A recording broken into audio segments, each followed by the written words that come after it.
Queridos irmãos, queridas irmãs, então, dando sequência a esse vídeo de número 595, capítulo 16, Livro dos Médiuns, questão 197. Então, a questão 197 trata-se dos bons médiuns. Então,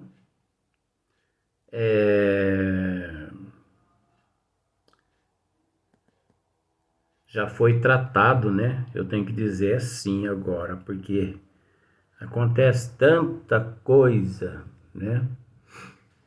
Acontece tantas coisas aqui que até eu fico assim, falo, meu Deus do céu.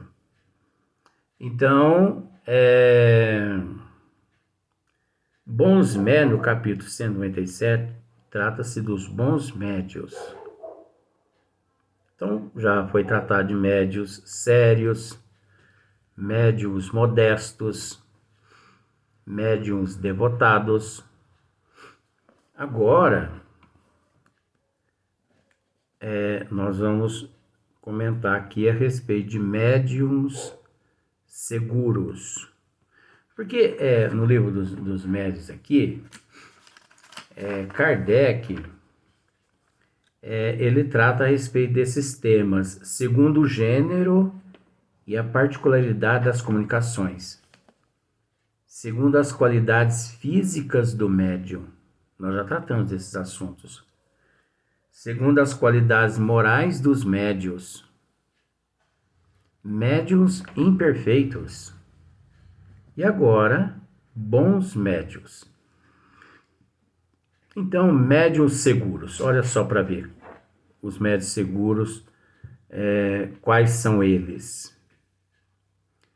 Os que além da facilidade de execução, olha só, os que além das facilidades de execução da sua faculdade, do seu trabalho, da comunicação com os bons espíritos, né?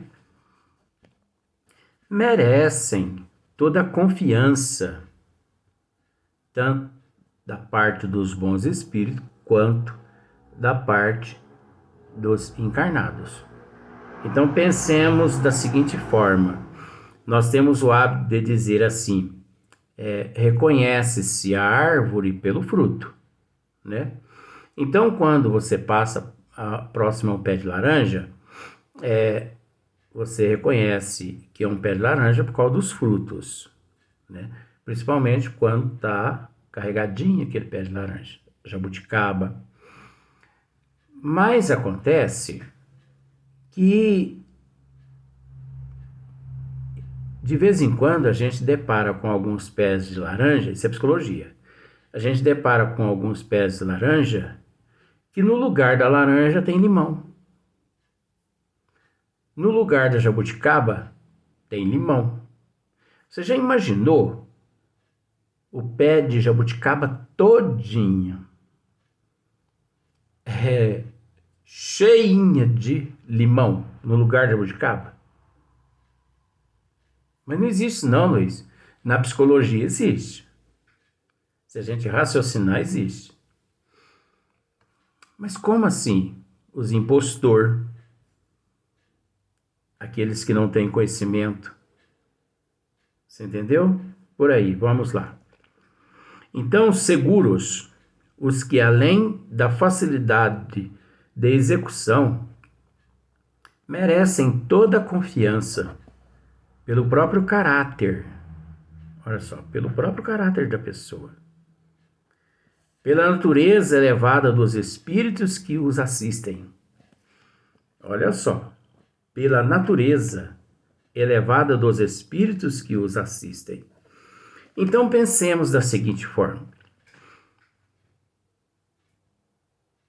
Que nível de espírito assistia Chico Xavier? Que nível de espírito assiste Divaldo Pereira Franco? Que nível de espírito assiste nossa querida irmã Isabel Salomão? creio que de Juiz de Fora, um representante de Jesus aqui na Terra, imenso. Qual o nível de espírito que assessorou e que assessora esses seres? É lógico que é um outro nível de espíritos, né? Pelo menos com relação a mim, eu não sirvo nem para lavar o chinelo desses espíritos, no bom sentido. Então, outro nível. Agora, nós temos que entender que para que esses seres pudessem chegar no nível em que eles hoje se encontram, eles sofreram demais. Eles tiveram que abdicar demais. Eles tiveram que renunciar demais. Eles tiveram que lutar muito. Chico Xavier, Divaldo Pereira Franco, Isabel Salomão, eles não lutaram todos os dias com um leão só não. Eles lutaram com uns 200 leões por dia. Enquanto eu, principalmente, luto com um só e ainda reclamo. Meu Jesus amado. E estou reclamando, né? E tem pessoas que não lutam. Esses dias atrás, conversando com um amigo meu, ele foi me contar os probleminhas dele, coitadinho. Aí, ele falou assim, Luiz, olha, mas eu tenho tantos problemas, você nem imagina. E contou a vida dele. Aí eu peguei, contei essa historinha, falei assim, vamos fazer uma comparação. Os teus problemas, ele é do tamanho de um gato ou do tamanho de um leão? Ele teve coragem, coitado, de me dizer que os problemas dele é do tamanho de um gato. Porque eu mostrei os problemas, assim, as dificuldades que eu passo, né? As renúncias e tudo mais, o tanto que eu tenho que abdicar.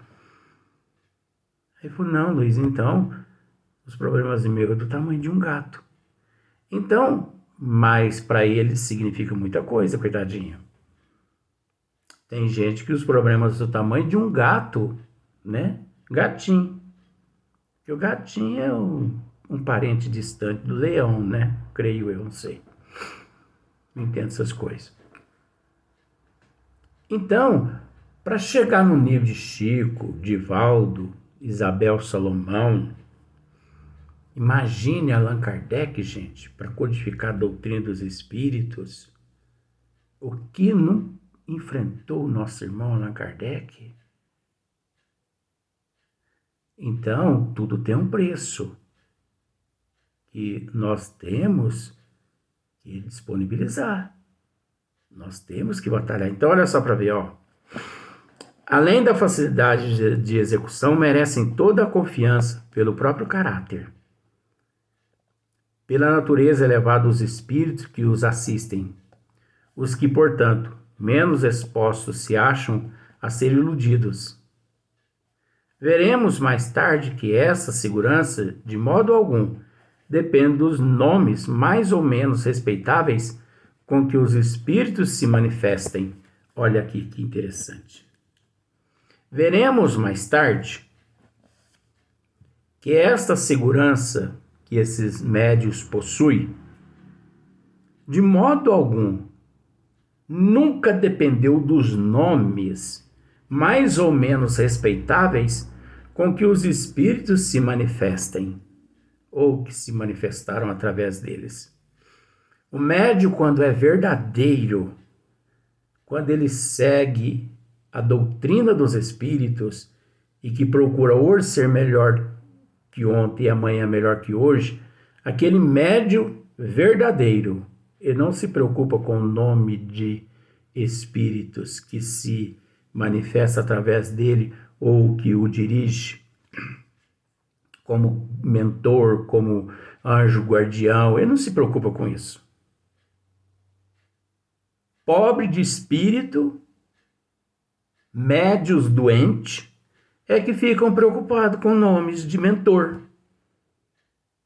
Entendeu? Pode observar para você ver. 99% das pessoas que ficam preocupadas com o nome de mentor espiritual dele é uma pessoa portadora de algum transtorno, né, psiquiátrico. Pode observar.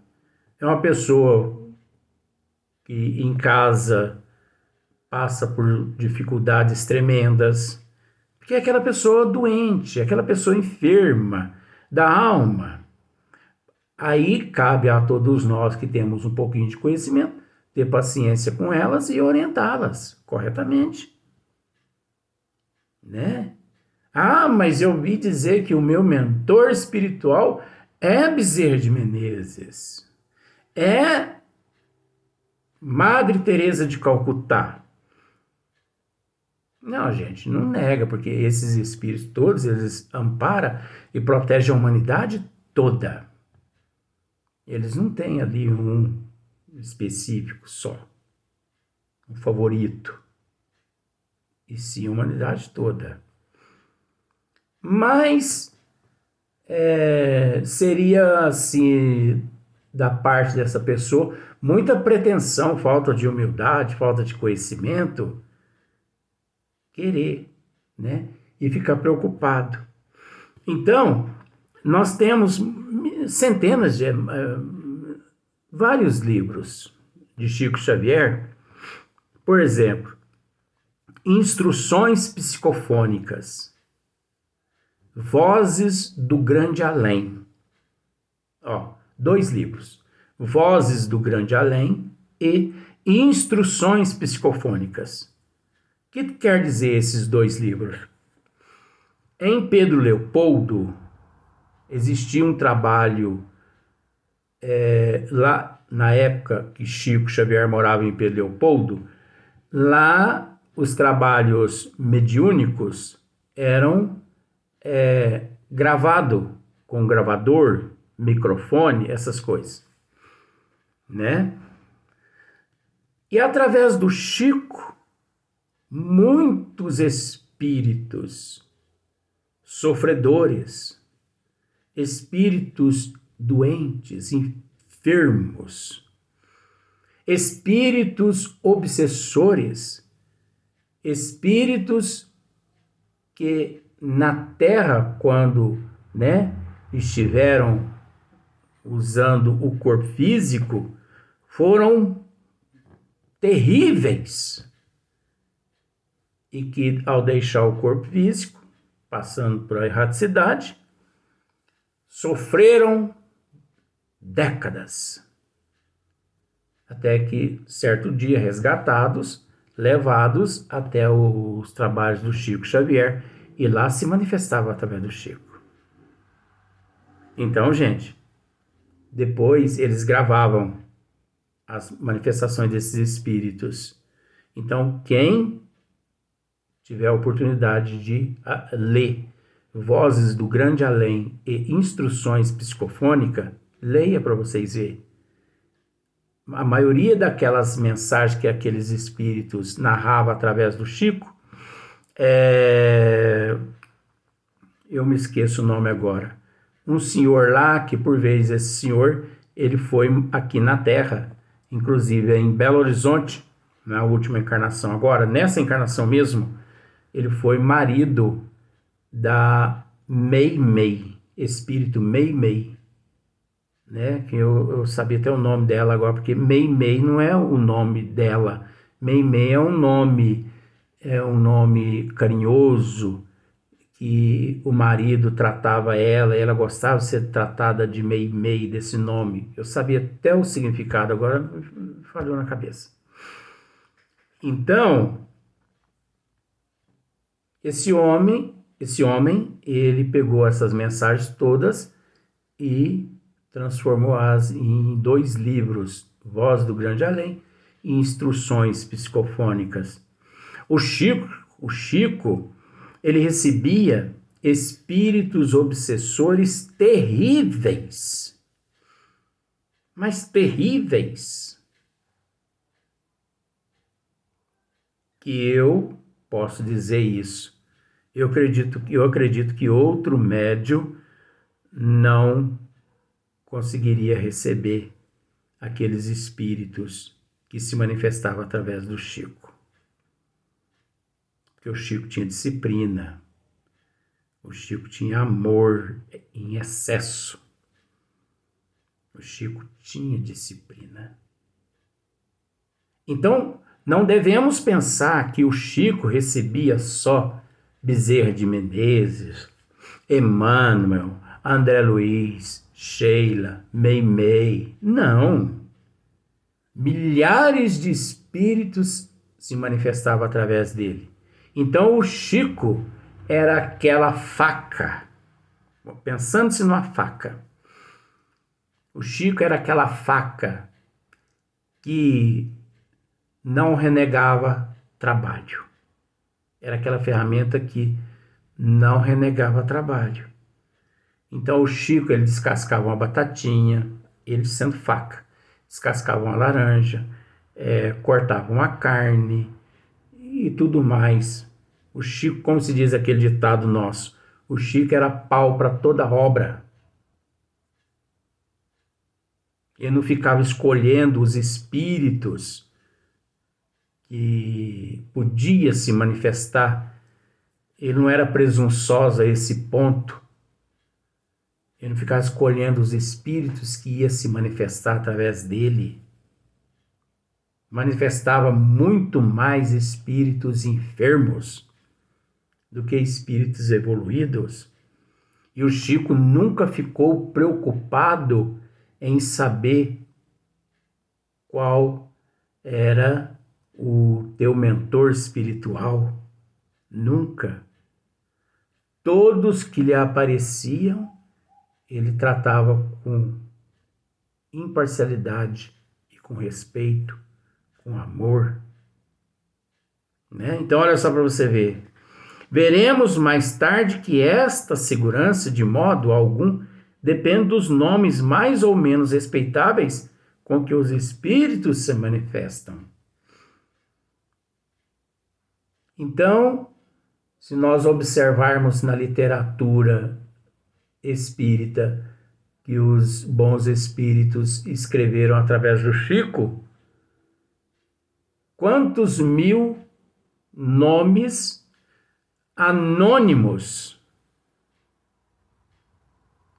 né, de espíritos se manifestaram através do Chico e que deixaram eles lindas e maravilhosas mensagens. Porque através do Chico não foi só Emmanuel, Humberto Campos, Alta de Souza, Divaldo também, não. Observe só para você ver as obras de Divaldo Pereira Franco. Centenas e mais centenas de espíritos que nós nunca ouvimos dizer. Divaldo também não ficou com essa curiosidade, fica querendo saber quais os mentores espirituais dele, não. Carlos Bacelli, olha o trabalho de Carlos Bacelli. Quantos espíritos já se manifestou através de Carlos Bacelli e se manifesta até hoje no ano de 2022? Não é nome, gente. É qualidade, não é quantidade. É qualidade. Como o professor costuma nos dizer, ele não se preocupa com quantidade, e sim com qualidade. Enquanto as pessoas estão preocupadas em ver a casa que eles trabalham repletas de pessoas encarnadas, o professor, ele prefere a qualidade e não a quantidade. Tratar de uma pessoa é a mesma coisa que tratar do universo. Porque nós somos grandes tanto quanto o universo. Então, se em uma existência física de 80, 90 anos, a pessoa, no fim da tua existência de 90 anos, dizer assim, eu consegui tratar apenas de uma pessoa, tá bom demais. Porque tratar uma pessoa é tão difícil tanto quanto o universo. Uma mãe, por exemplo, só o fato dela, eu vou usar esse termo, botar no mundo 3, 4, 5, 1, 3, 4, 5, 8, 9, 10. Ela já não precisaria fazer mais nada. Mãe é o ser mais abençoado que existe na face da terra. Chico dizia, eu nunca vi uma mãe retornar ao plano espiritual que não fosse aureolada de luz. Mãe é mãe, gente. Você entendeu? Teve um filho, teve 15 filhos, teve 20 filhos. É a mesma coisa. Mãe é mãe. Por isso eu costumo dizer, tem certas pessoas que chegam até a mim e me dizem, aquela pessoa é mãe solteira. Não, não existe mãe solteira. Não existe mãe solteira. Existe mãe. E pronto. Ponto final. Você entendeu? Então, se uma mãe ela não fizer mais nada depois que pôs na terra aqui o filho, tá bom demais. Ela, como se diz aquele ditado, né? Ela já ganhou o reino do céu.